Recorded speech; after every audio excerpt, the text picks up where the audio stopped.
What's up, everybody? Welcome to the Real Talk Ravens podcast. We are going to be previewing the Seattle Seahawks Week 9 matchup versus the Baltimore Ravens Sunday at 1 p.m. at the bank. Yep, it's gonna be a good one. The 5-2 Seahawks versus the 6-2 Ravens. The only two teams that have beaten the Lions this year, if anyone cares. I'm excited for this one. I think the Seahawks are definitely a lot tougher than they look sometimes. And every time we play Seattle, with the exception of that one blowout loss, has been pretty interesting. Yeah, definitely. I think the biggest thing I remember last time I played Seattle was the infamous, go for it on fourth down with Lamar and Harbaugh in Seattle. That was pretty fun. It was Marcus Peters' first game as a Raven, and he got a pick six. Yeah, so we have good memories for Seattle, and they do not have good memories versus us. I mean, there was the year where they beat us by 50 points, but I don't even remember that. That must have been a while ago. I ago. think that was the 2015, that really bad injury season. Oh, okay. 2015, but still. Gotcha. But so the spread on this game, we are favored by 6 points coming into it. And the over-under is 44.5 points.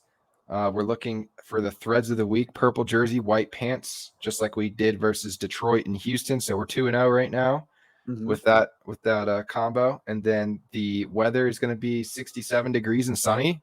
Good. So it's still not cold in Baltimore. It's still not cold. It's cold but here. Yeah, the referee, we are getting the man, the myth, the legend, Sean Hockley. Oh boy, that'll be fun. Yeah, for sure. But they have already also announced that we're getting the primetime CBS crew with Tony Romo and I think Jim Nance and all them. So yeah, Tony Romo, Jim Nance. That'll be good. Yeah, so I think they're making that up to us because they know how bad last week was. CBS, yeah. I mean, they have to. But anyways, getting into the injuries for this week, the let's see. The injuries right now are, not too crazy. Let's go ahead and pull it up for us. Yeah, I mean, I know there were a lot of names that missed practice early in the week, but so yeah, they also haven't come out with the Thursday injury report. They kind of just have a few guys that the media guys had talked about. So I filled it in for us that had returned to practice after Wednesday. And that's Odell, Gus Edwards, Odafe, Owe, Ronnie Stanley are all back practicing. But they did say that Morgan Moses has yet to practice. Rocky Sin has yet to practice. And then randomly, Ben Cleveland was not at practice today, and they did not give a reason why. So maybe it was just personal. I don't know, but yeah. Maybe he just remembered that he hates football and was offering to give us back all of the money he's earned over the last few years and has a better guard that he wants us to sign instead. And he's just, being gracious. Yeah. Maybe that's what that is. Yeah. But Seattle side, they, Jamal Adams, I'm thinking that's a vet day. Right. Tyler Lockett's probably, I don't know, it says hamstring, so maybe that's something. And then DK Metcalf full practice. Yeah, they just put guys on the injury report even when they're in full. So that, I don't know. Yeah, I guess these are all people who tweaked something in the last game. I heard they did have a kind of tough time with injuries in Cleveland, but it looks like for the most part everyone who tweaked something seems to be good.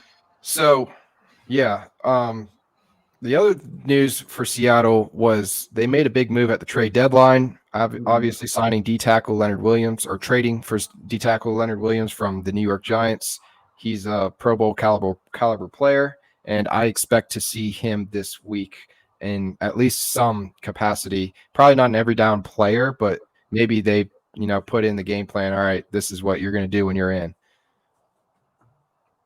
And then as far as signings go for us, we did actually not sign someone. We released someone right before we started filming. Cornerback Kevin or Kayvon Seymour. We Yep. just released him. And I believe the reason is because we are planning on activating Daryl Worley to the active roster since I think his designated to return is coming up. Yep. And so what That's I a expect, good person to have back. oh yeah, for sure. I love him much more on special teams too. Mhm. But the practice squad, I'm guessing will try to sign Kevon Seymour back to the practice squad as long as he clears the waivers. And in other news, former players of the Baltimore Ravens, James Prochet and Kenyon Drake, both were signed by Cleveland because who do we play next week? Cleveland. Cleveland. Right. It's okay. They can try and simulate whatever they want with us.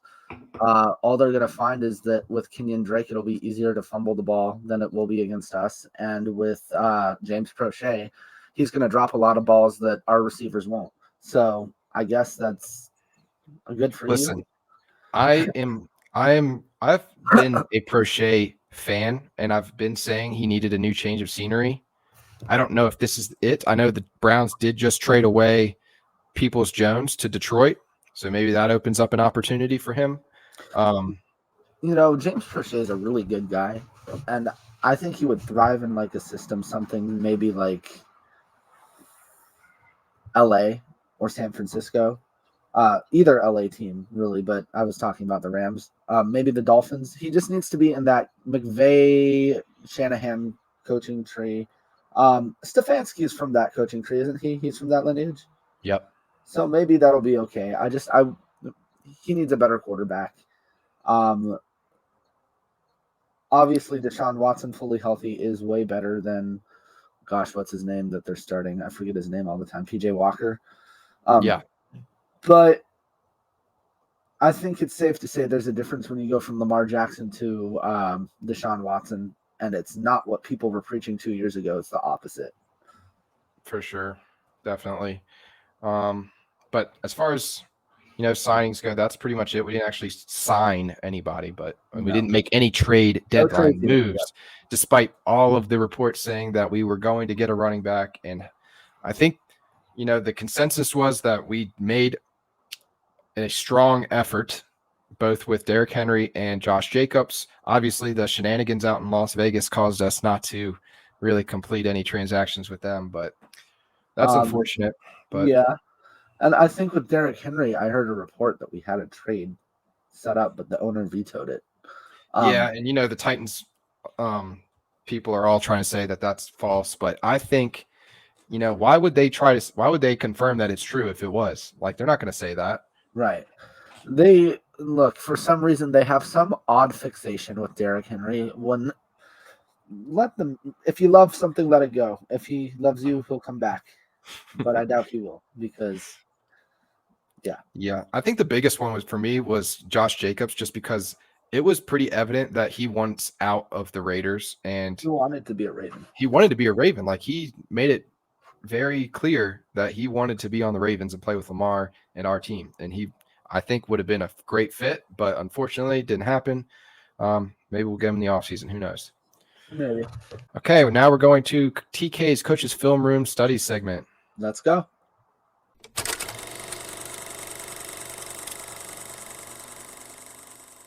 Welcome to TK's Coach's Film Room Study. Here we're going to be reviewing the Week 8 All-22 versus the Arizona Cardinals. All right.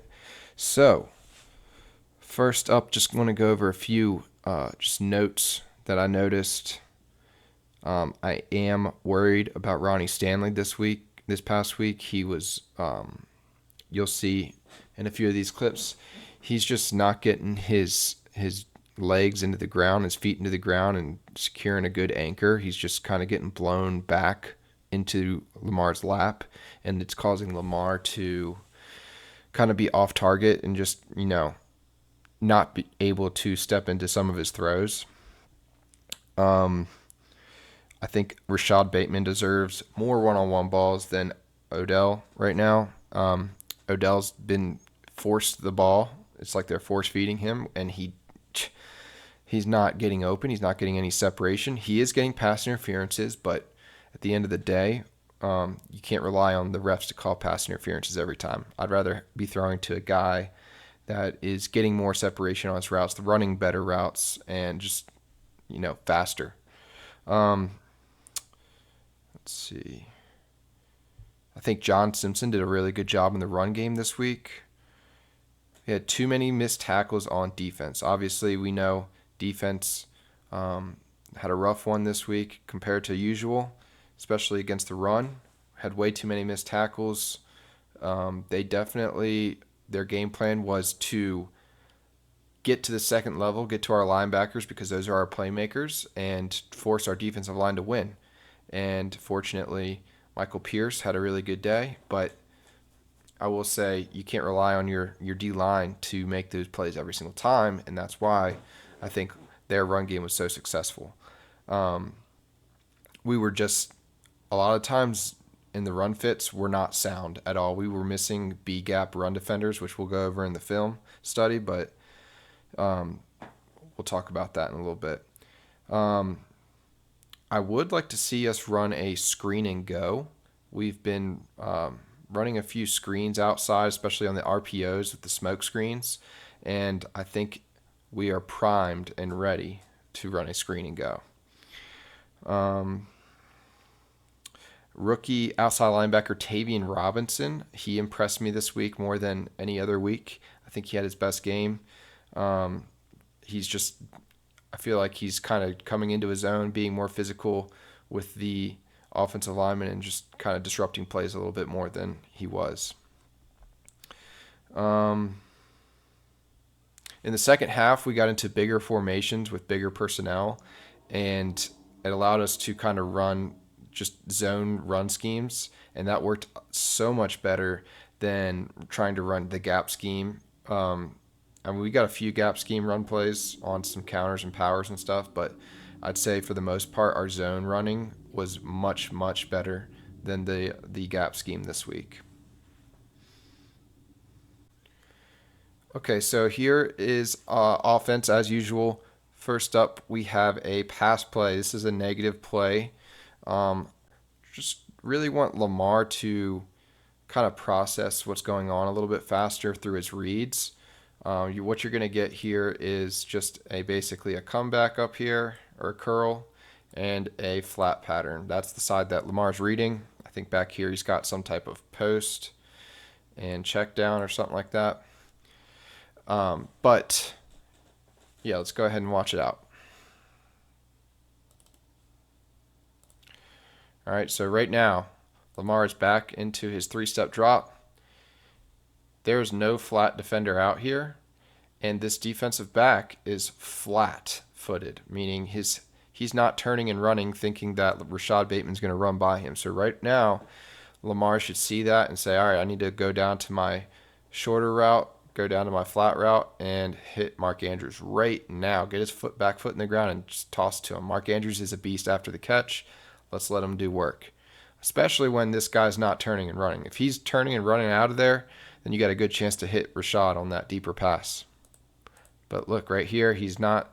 Flat defender's way too late getting out there. We should have an easy completion here. But instead, Lamar's holding it. Rashad Bateman is not open. And so he just double clutches it. This is a sack that is not, or actually, no, this is not a sack. Lamar gets out of it because he just does things crazy. But there are a few other times in the game where he was not able to get out of it, and I just want him to be able to, get the ball out quicker and make those plays, get through his process faster, get through his reads. All right, next, this is a good one. I want to highlight Rashad Bateman here. He's going to be running basically a seam corner route, and he just has a really good release off the ball. So let's first watch him coming here off the ball.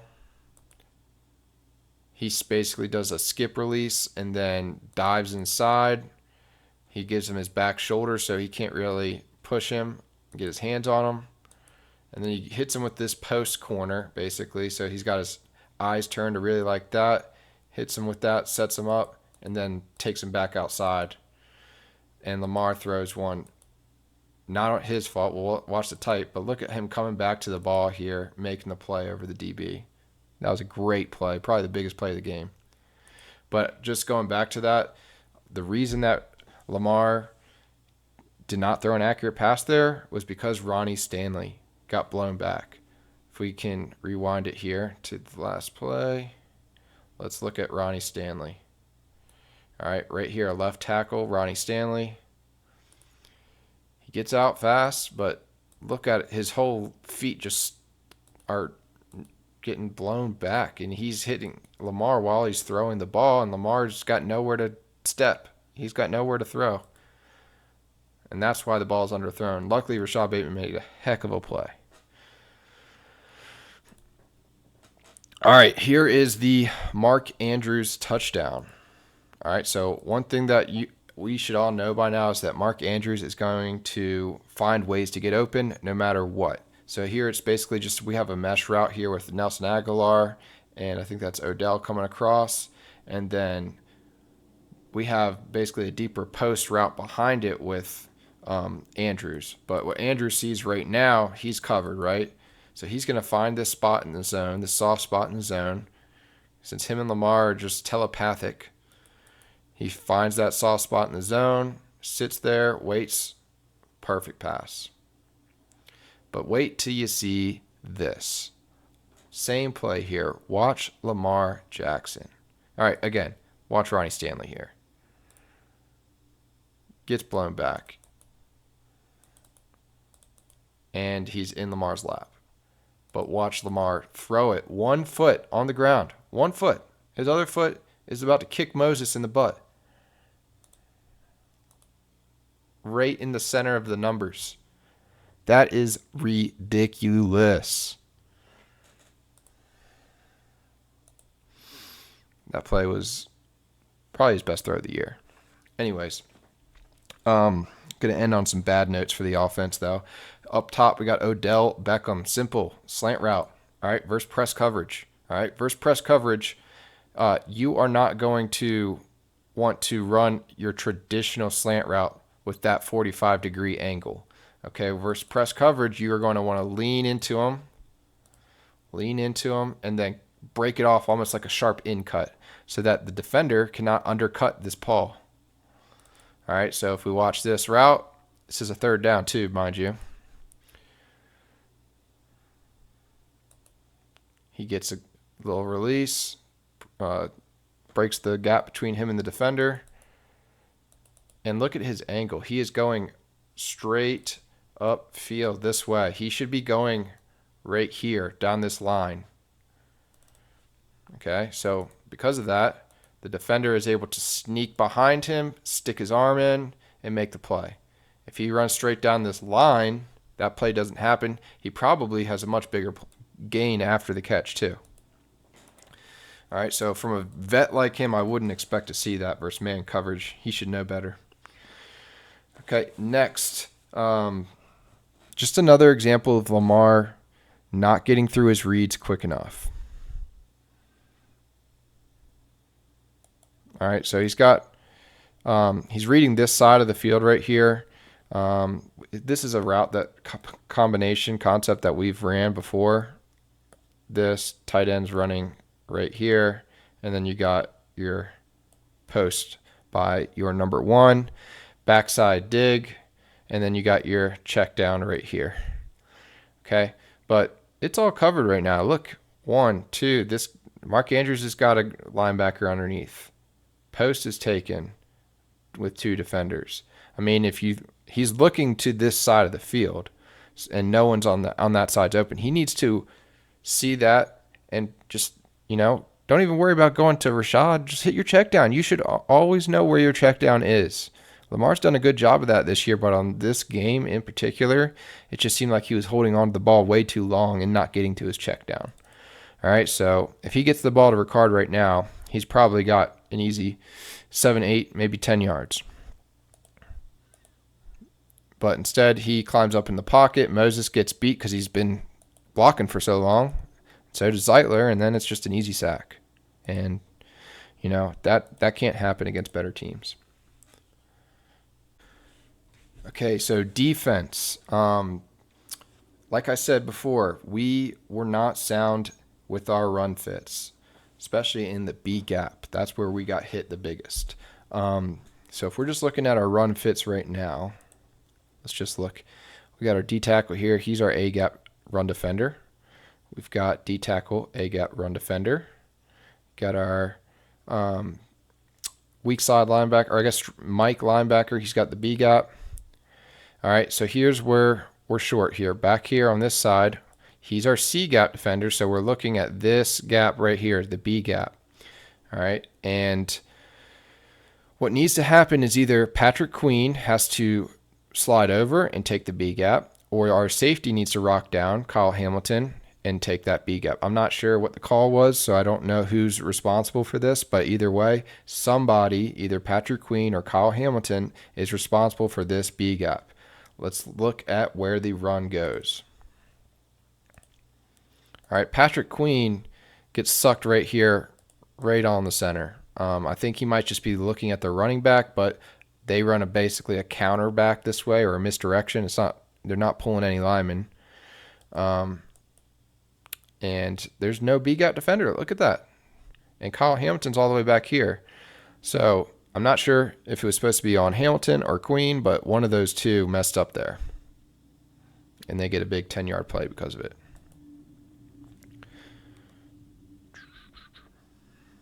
All right. Obviously, player of the day, Michael Pierce. Like I said, the Cardinals were focusing more on getting to the linebacker level instead of that first level double teams. So here is actually an example where Michael Pierce was double teamed and he just beats it. So right here, he is the shade or the nose tackle inside leg of the guard.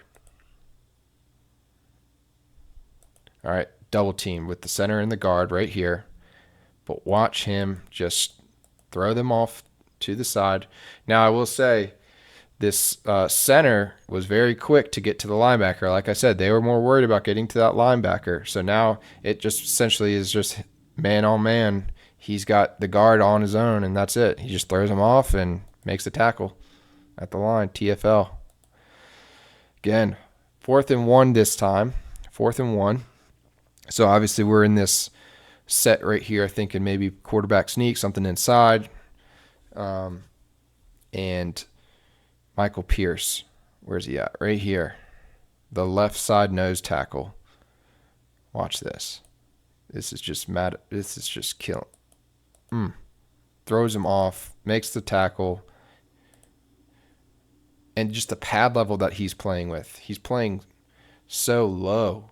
And that's why he's able to make that tackle and not get pushed back. And he's so strong and so big. That's a running back's worst nightmare right there. All right. Another missed run fit here. B gap defender. If we're watching here, look at Patrick Queen communicating with Kyle Hamilton. Before the play, he was waving to him. You got the B gap. You got the B gap. All right. So let's just play it out.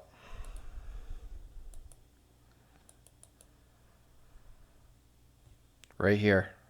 Kyle Hamilton. Do not get sucked outside. You have Kyle Van Noy here to let everything, he's going to get anything that comes outside. He's there for that.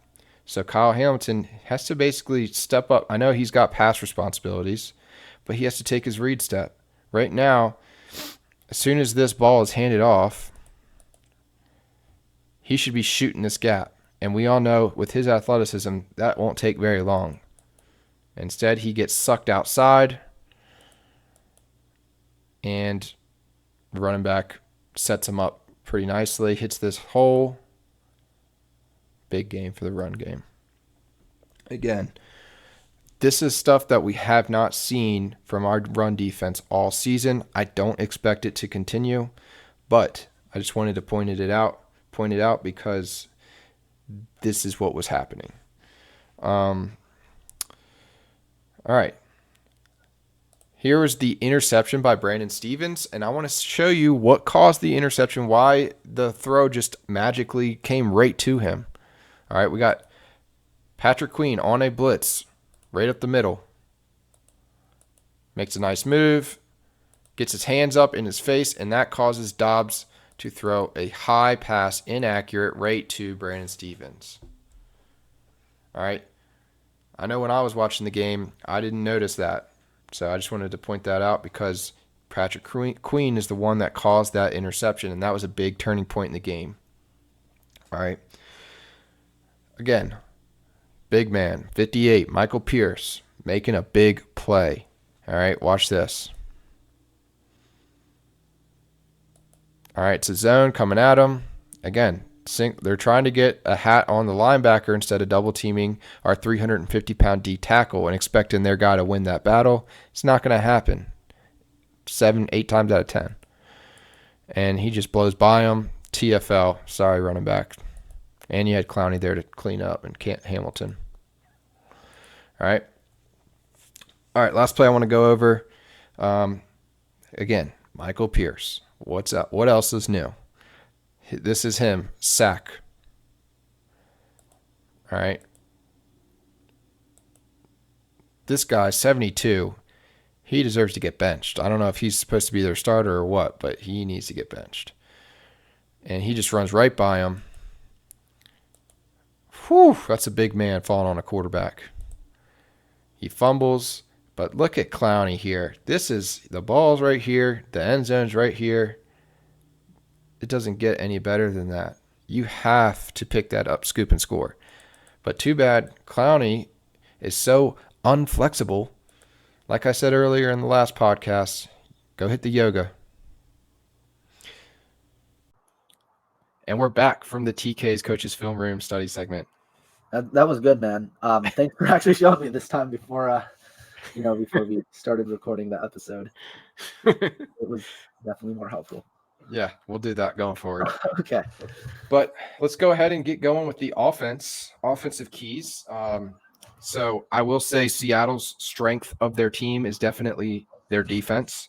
They obviously have Bobby Wagner, the number one linebacker, arguably between him and Roquan. And another guy that I like a lot that is a rookie for them on defense is corner Devin Witherspoon from Illinois. He's been really good so far. Yeah, he's been really, really good. He's a guy that I actually really wanted out of the draft, but obviously he didn't make it to us. What was going to happen? And, Zay Flowers is doing pretty dang good, so I'm good with that. Yeah. Although they do have, that's their strength of their team, they have some weak spots on their defense. For example, their third down defense is the 5th worst in the NFL. Their red zone defense is the 3rd worst in the NFL. And their passing defense is ranked 22nd. So I think they're stronger versus the run. Yeah, they are. They can definitely get to the backfield when you try and run the ball. They can get to the quarterback pretty well. Look for them to draw penalties, though. They are one of the most penalized teams in the NFL, I believe, again, this year. I think I heard that on SportsCenter, so correct me if I'm wrong. But they are a very penalized defense sometimes. And that's great when you have our offense and you have OBJ and you have Zay Flowers and you have Mark Andrews, just people who are going to draw that kind of attention, Mm-hmm. I think, though, it'll be important for us to figure out the screen game and to just figure out the first down game because we really didn't have it against the Cardinals on first down. And the Seahawks are one of those teams where even though they're pretty dreadful on third down, if it's 3rd and 10 every down, they're going to get some stops. Yeah. The way I look at it is this year it seems like defensives have tried to play us 2 different ways. Arizona tried to force us to run the ball, and they were dropping 8 defenders back a lot of the times and only rushing 3, and they were like, all right, we'll let you pass, but we're not going to give you anywhere to pass. Right. And then you have other teams that are aggressively trying to stop the run and adding extra guys into the box. So it'll be – I'm curious to see which way they try to go because if they try to copy what Arizona did, then they would – that was pretty successful for Arizona. And I think they have better players than Arizona. Yeah, they do. Seattle is, dare I say, and I know everyone says, oh, he's good. He was comeback player of the year. But Seattle is a legitimate superstar quarterback away from being a serious Super Bowl contender. So the same way I feel the Browns might be. They are one of those teams you do really have to watch out for. Yeah, they're 5-2. So, like you said, they're one of the top teams in the NFC. But guess what? Lamar is 17-1 versus NFC teams. So maybe we keep that going. Then let's see. I just think we need to take the next step as an offense. Definitely. Like, we had a great game versus Detroit. Just put it all together, We had a great game passing versus Detroit. We had a great game running versus Arizona. Can we do both? Yeah, and there were a couple of games this year where we had a decent balance. The first few, actually, but ever since then, it really seems like teams are forcing us to do one or the other, so we're really leaning on one, and we're just forgetting to do the other. Football is one of those sports where when the pass game opens up, eventually the run game will open up too. So it's not like you have to just consistently pass it every down. Yeah, I think versus Detroit was definitely the most complete game, and if we keep that type of game plan, that would be great. But I think, have to realize this is a top team. We usually tend to play toward the talent of our opponent, even versus Arizona. So hopefully we realize this is a top team and we play to that level like we did versus Detroit. And Cincinnati. And Cleveland. Cleveland, right. Let's not pull a Pittsburgh / Indianapolis / almost Arizona. But, I think this is also a game you got to look at from Zay Flowers' perspective. He is trying to prove he's the number one rookie wide receiver, because on the other side, you got Jackson Smith and Jigba, who was drafted as the top receiver in this year's draft class. And he's starting to kind of heat up a little bit in their offense. He had a touchdown last week, I think. And, I think Zay's going to, try to get one on the board for himself. Yeah. I think he can. I think that's realistic. I'm just interested to see two things. I'm interested to see what we do pre-snap with motions, because that'll be big. That kind of solely put us at an advantage against the Lions, as we just did so much pre-snap. This is another one of those teams you can do that too. And then alternatively, I want to see what we're trying to do in the pass game, as far as are we trying to run a lot of screens and short passes? Are we trying to go down the field? Are we trying to put it in the middle of the field? Because this is one of those teams where you can pass on them pretty successfully too. The Bengals, before the defense adjusted, were having a field day. I've seen teams kind of go down the field against this defense. Well, Seattle's scheme is it's a zone defense. They're not playing much man coverage. It's not like you have to worry about the guy across from you. You're just playing man on man the whole day. It's like you got to find the spots in the zones. Lamar's got to anticipate those zone coverages. Right. And to me, the biggest thing will be, how does the defense stop Mark Andrews, who's been on a tear lately, when he knows how to pick apart zone defenses like it's nothing? And him and Lamar are just always on the same page.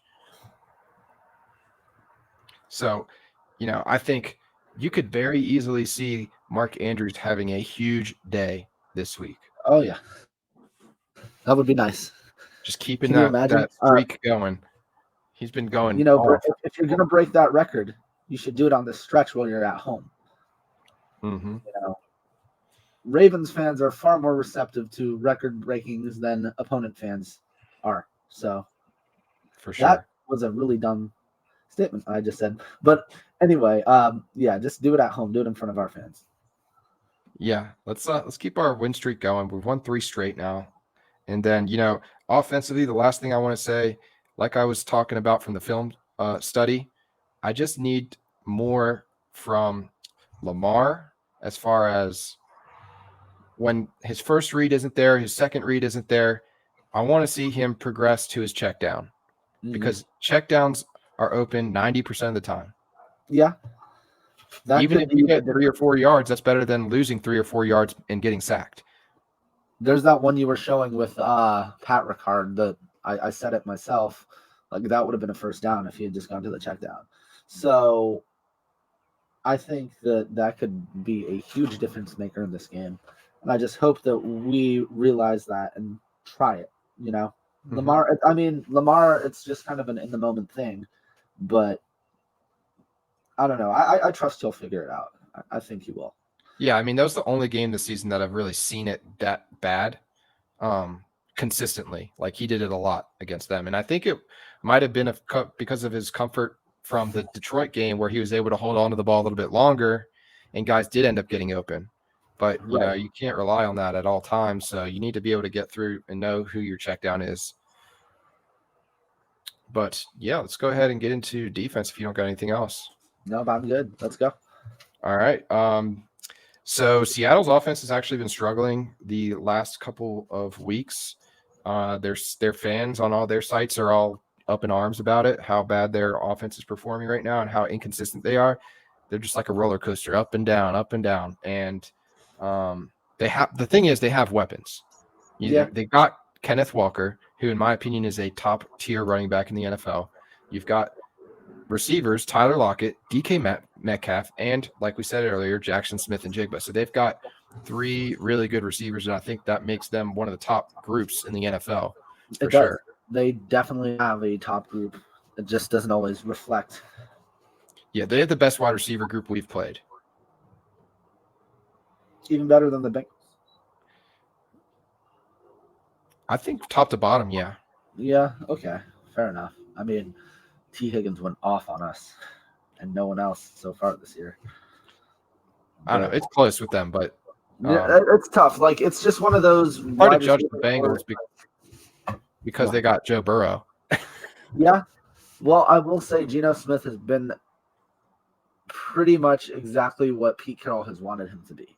So it's not like lately. Not lately, but just overall, I think that fans, or I guess non-Seahawks fans, are just basking in how he played last year and remembering that because they're not really closely following the Seattle Seahawks this year. But if you actually watch this year, Geno Smith has been so tumultuous. And actually, over the last 3 weeks, he's thrown 5 interceptions. Really? Over only 3 weeks? Yeah, the last 3 weeks, he's thrown 5 interceptions. He's had games and moments in the games where, he can show you what he's got. He's got talent, but it's just not consistent enough.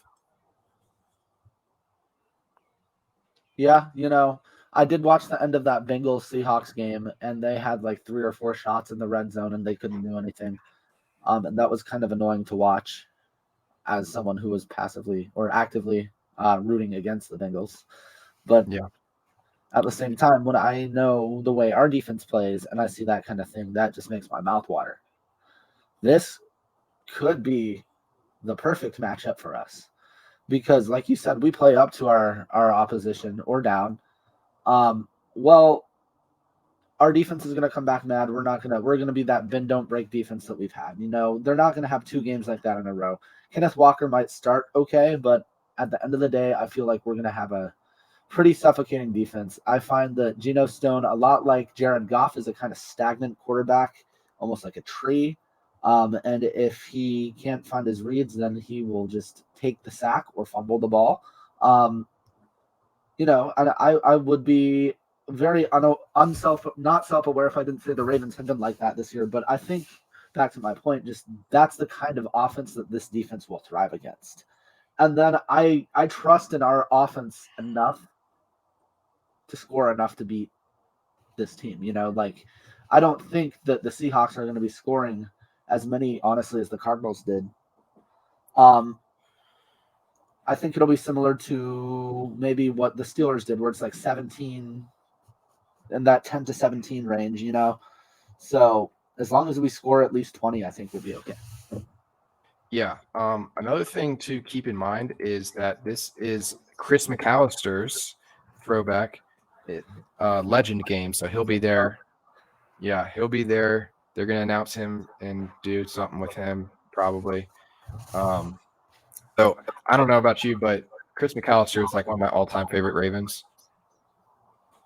He's a little bit before my time. I have definitely seen the highlights, and he was a beast.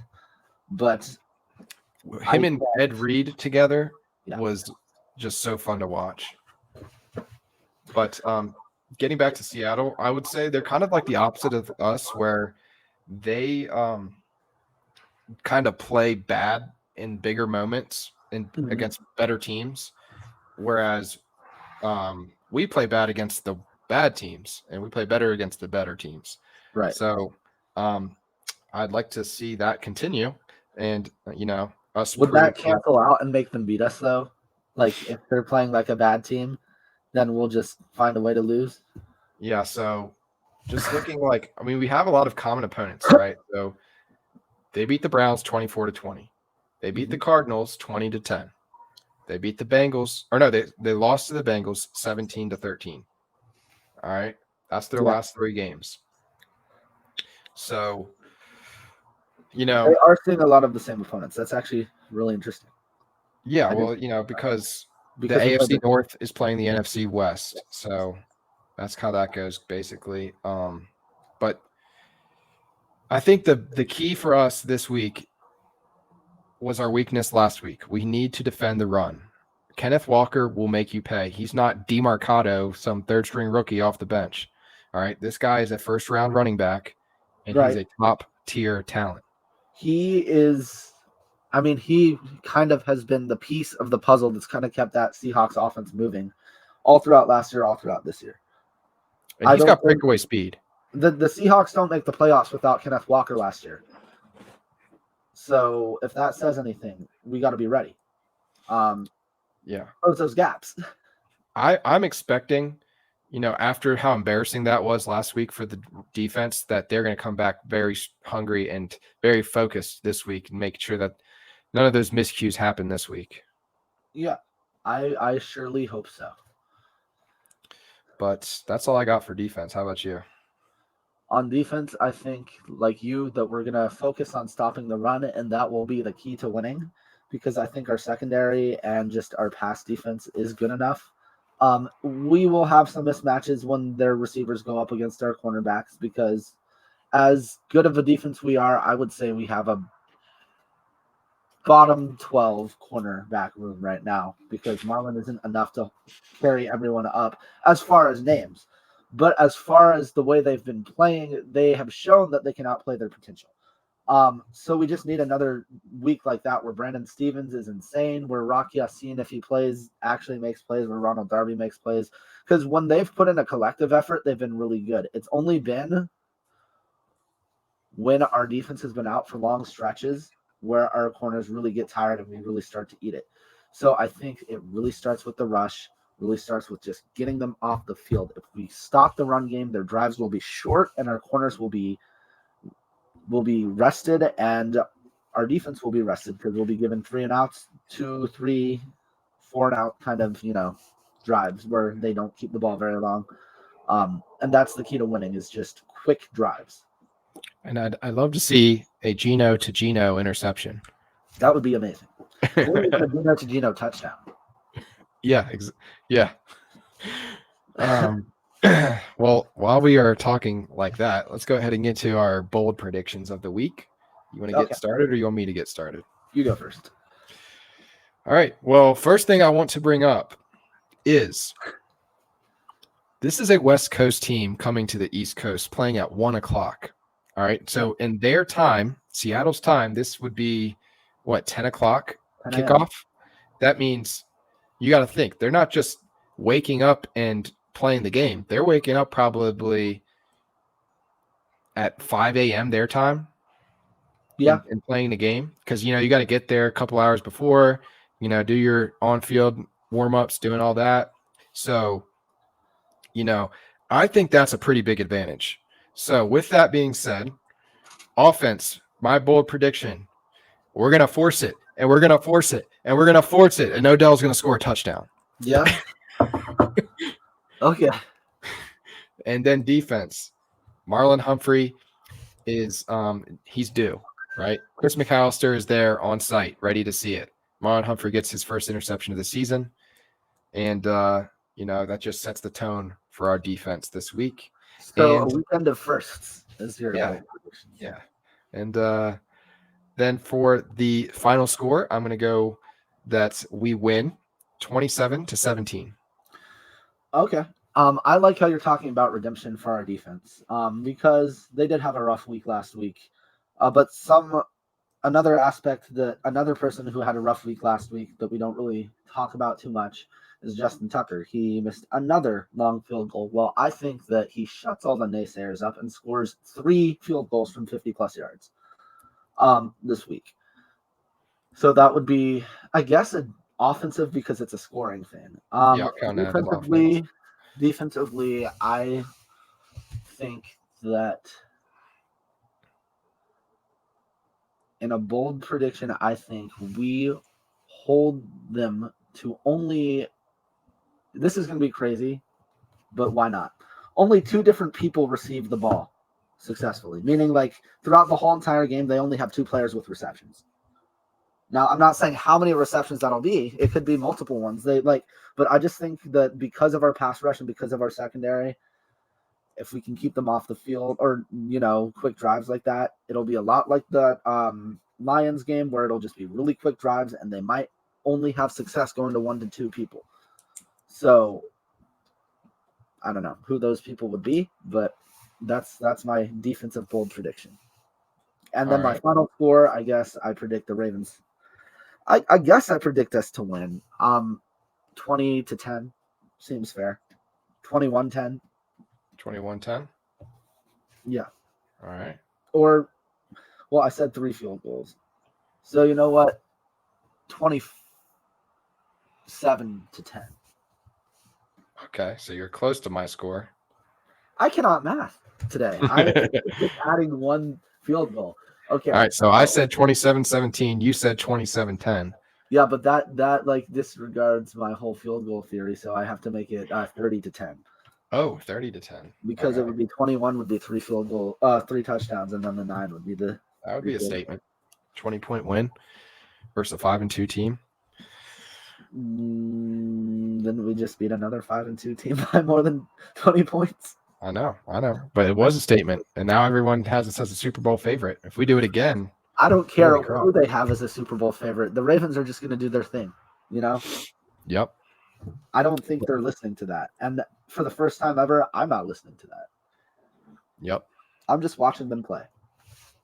Let's go ahead and get into our AFC North and primetime matchups. Yes, sir. Week 9. All right, so last week I gained 1 back, 5-1 on the week. You went 4-2, which is pretty good too. So I couldn't really gain too much on you. That's okay. This thing's gonna be neck and neck all year. Look, you're still only 1 game up on the season, so I'll take it.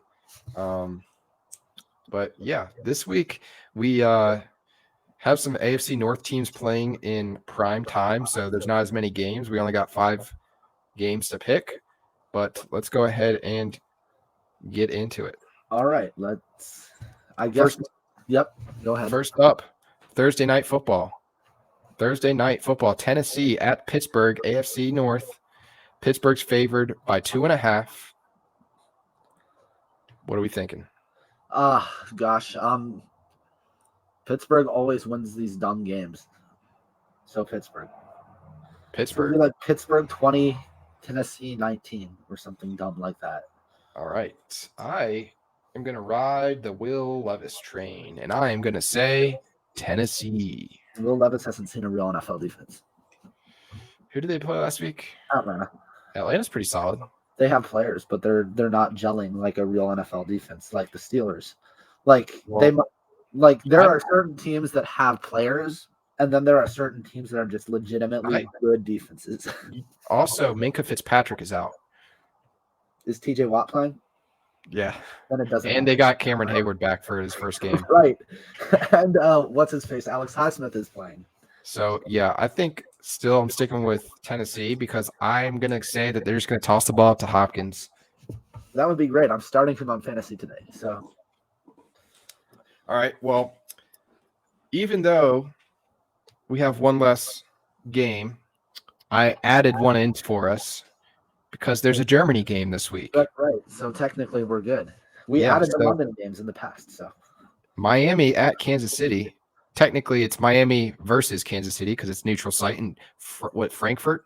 Yeah, Frankfurt. And Kansas City's favored by 1.5. Yeah. What do you think? I think that, first of all, a lot of people are overreacting to the Chiefs' loss against the Broncos. Guys, it's a divisional opponent. It happens sometimes. It doesn't matter how dominant you are, you lose sometimes. That being said, I do think that the one aspect of a football team that travels across the world really well, as we saw with the Ravens game, is the run game. The run game travels really well, and the Dolphins have the superior run game. I think that you're going to get a tight matchup. It's going to be one of those like 15-13 or something weird like that, 17-14. But I do think that the Dolphins will be able to run the ball down the throats of the Chiefs, and that'll be why the Dolphins win it 21-16. Okay. I am going to differ with you on this one again. I think, like you were saying, people are overreacting to Kansas City's lack of success and the fact that they lost to the Broncos. Mahomes was sick. All right. Let's just get that out of the way. Mahomes is going to be fine. And injured. He's going to be fine.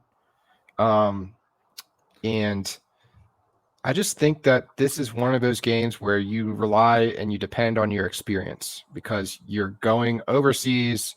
There's a lot of distractions. I'm picking the team that I think has been in big moments before. Kansas City's been, back-to-back Super Bowls. Yeah. So I'm going KC. Look, I picked the Dolphins, but I don't disagree with you. This is definitely one of the games that I was most split on. It will not shock me if the Chiefs win. Yeah. So, all right. 2 differing games already. Good. Hey, all that's the lead for you if you're right on them both. Right. Or we split them and we're back to, or you're still up. Right. Or I get them both right and then I'm up by 3. All right. Next up, we've got, I think this will be an easy one. Arizona at Cleveland. Cleveland's favored by 8, and Arizona is starting rookie quarterback something Thorson. Oh, it's not Clayton Tune? Oh, that's what it is. Clayton Tune. I don't know why I said Thorson. I don't know. I was like, wait, they have another rookie? Yeah, because Kyler's still not back. So Clayton Tune, was he from Northwestern?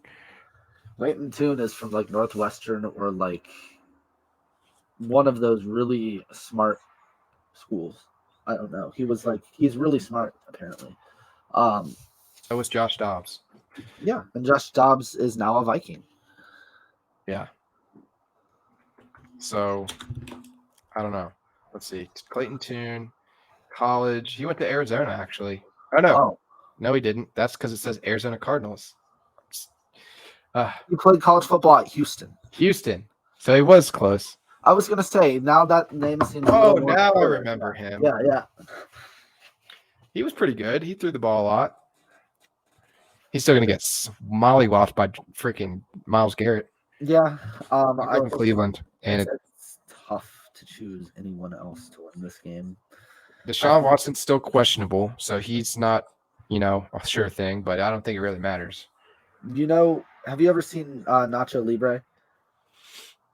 Yeah. You're going out of my face. That's how I feel about anyone talking about Deshaun Watson. That man is. If there is an antichrist in football, Deshaun Watson is the antichrist in football. I'm just saying, man, who does the kind of crap that he did, gets away with it, gets more money than anyone else, and is just unscathed. They just have to be bathing in evil spirits of some sort. Honestly, man, in my heart and my soul, I actually feel like the Cardinals have a legitimate chance. I don't think they'll win because defense is better on the Browns than any unit on the Cardinals. But if Kyler Murray was going to play, I would pick the Cardinals.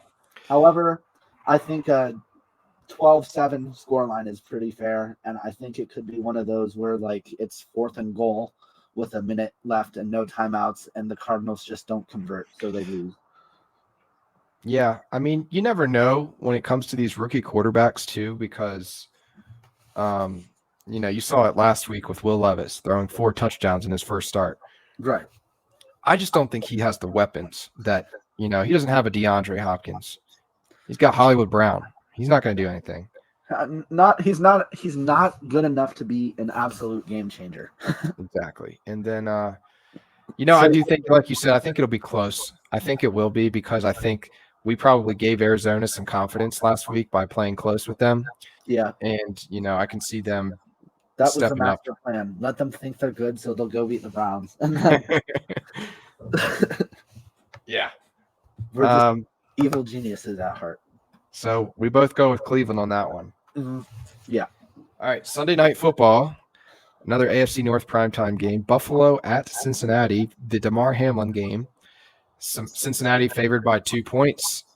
And Buffalo did go out and make some moves at the trade deadline and signed the corner Rasul Douglas, and they signed D-tackle Linval Joseph to bolster up their defense.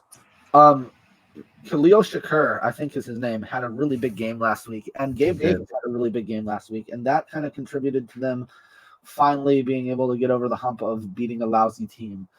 And their first-round tight end, Dalton Kincaid. Dalton Kincaid. The Bills are a lot like the Ravens, where they play up or down to their opposition. We've all watched them struggle these last few weeks. And since Trey White went down, it's been really tough for them. I do think the Bengals are the better team. I don't think the Bills are as bad as everyone says they are. Stop panicking. They're literally about to be 500. That's better than half the teams in the NFL. So I think that the Bengals will win, but this will be it for the Bills losing for a while. Yeah, I think, I don't necessarily think that Cincinnati plays well in primetime games.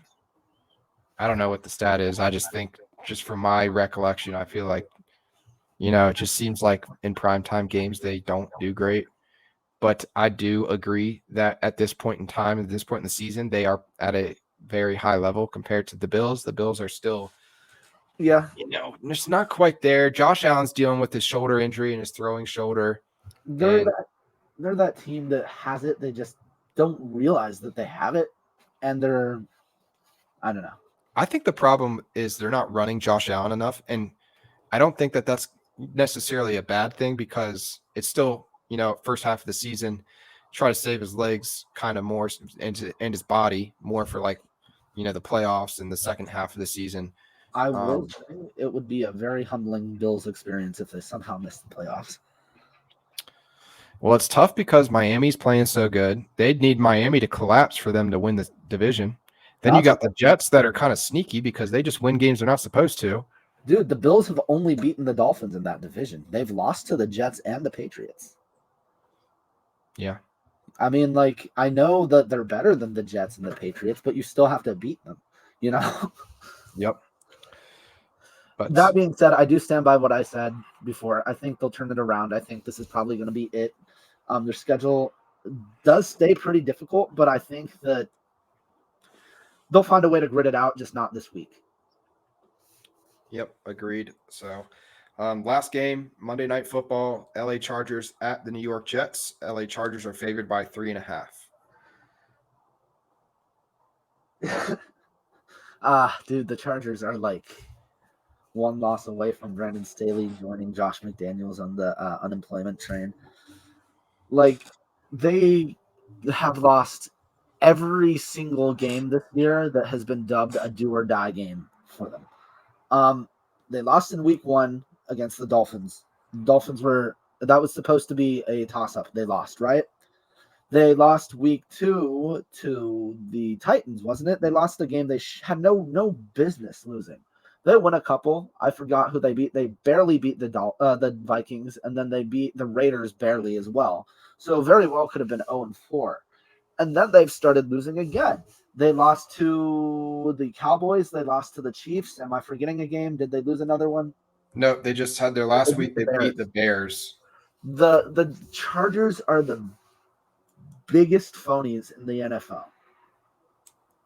And they could be playing, I guess, anyone besides the Bears and Raiders, and they would lose. Because as good as Justin Herbert is, that team always finds a way to lose. I know we have felt that pain especially when we've been dealing with a lot of injury where it's like almost like the Ravens have to try and lose sometimes. Well, let me tell you, if you're a Chargers fan and you're watching the games, that's how you feel, that the Chargers are trying to lose the game at the end because there's no other way they could. They are the most unlucky team in the NFL, the only team that is more injured than the Ravens annually, the only team that has had more disappointing ends to seasons on a playoff level than the Ravens. Like every time they make the playoffs, it seems like they're a team of destiny, and every time they lose in the most depressing manner. Like you look at the Chargers when they beat us that one year, what happened? They went to the Patriots and immediately lost. You look at the Chargers when they were 14-2, what happened? They played the Patriots, they immediately lost. Look at the Chargers when they went to the playoffs and beat the Bengals. Oh, they go to Denver and immediately lose in a depressing way. It's like every time they make the playoffs, they just, even if they play well for one game, they will just absolutely fall apart. And that is my long-winded version of saying I have more belief that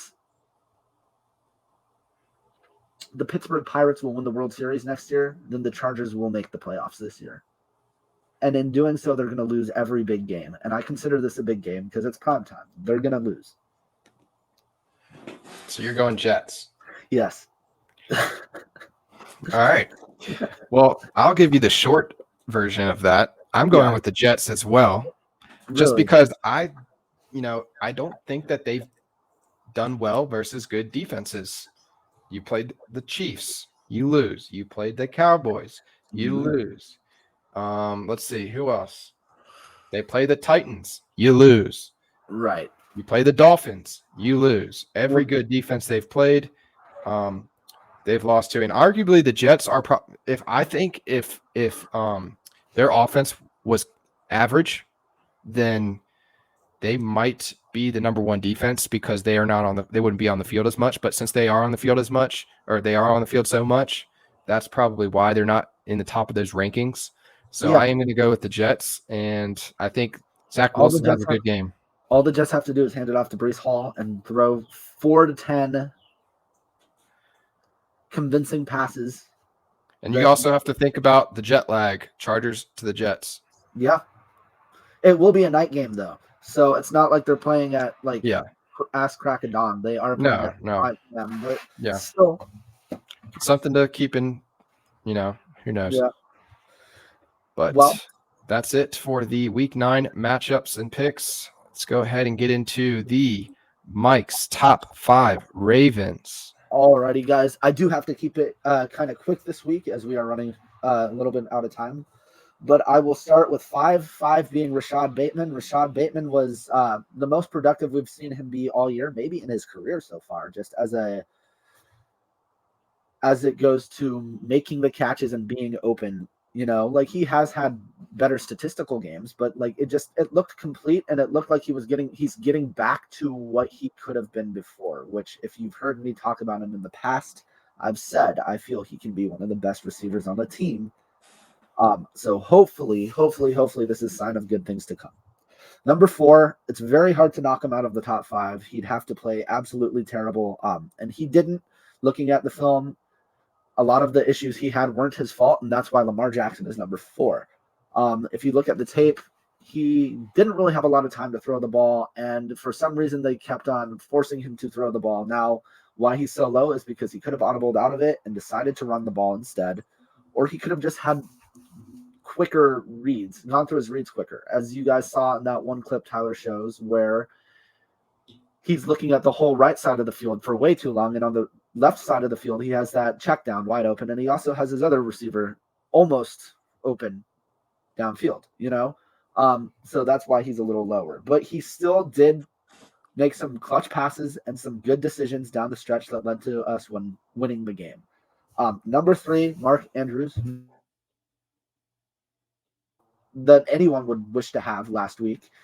He probably should have had more touchdowns than he did. That's the only thing. But he was very solid. He caught the ball, 5-6 times, something like that. Over 100 yards, I believe. We're close to it. No, he just had the touchdown, I think.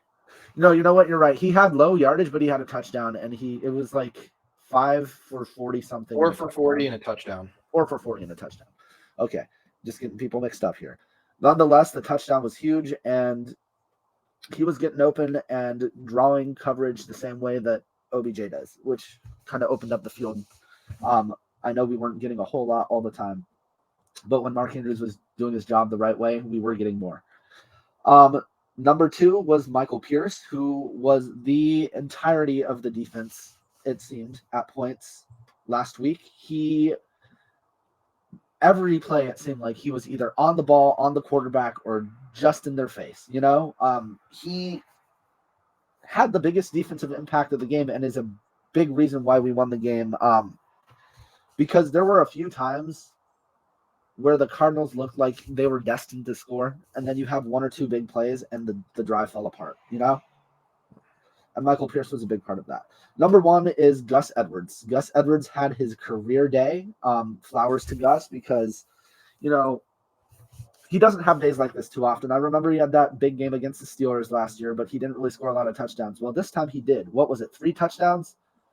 Yep.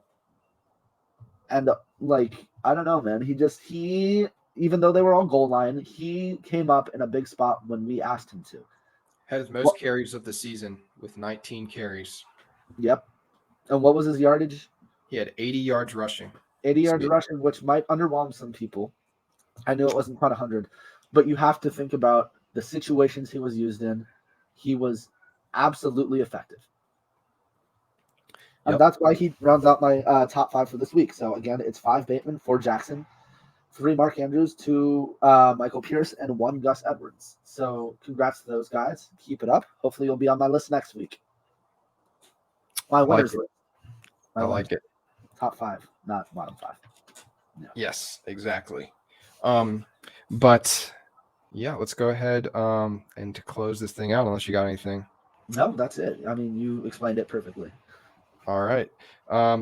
Well, we look forward to this game Sunday at 1:00. Seattle at the Baltimore Ravens at the Bank, Week 9, 6-2 versus 5-2. Let's go. Let's freaking go. Let's go. Let's get to 7-2 and let's just keep going. Yes, sir. And don't forget to give us a like, share, subscribe, do it all. We're starting to get our likes up. And don't forget to give us questions to the Real Talk Ravens podcast at gmail.com. The email is also in the description in case you didn't catch that. All right. Well, you guys have a good rest of the week, and we will see you on Sunday or Monday, one of those two. Yes, you guys have a good one. And remember, just no matter what happens, go Ravens.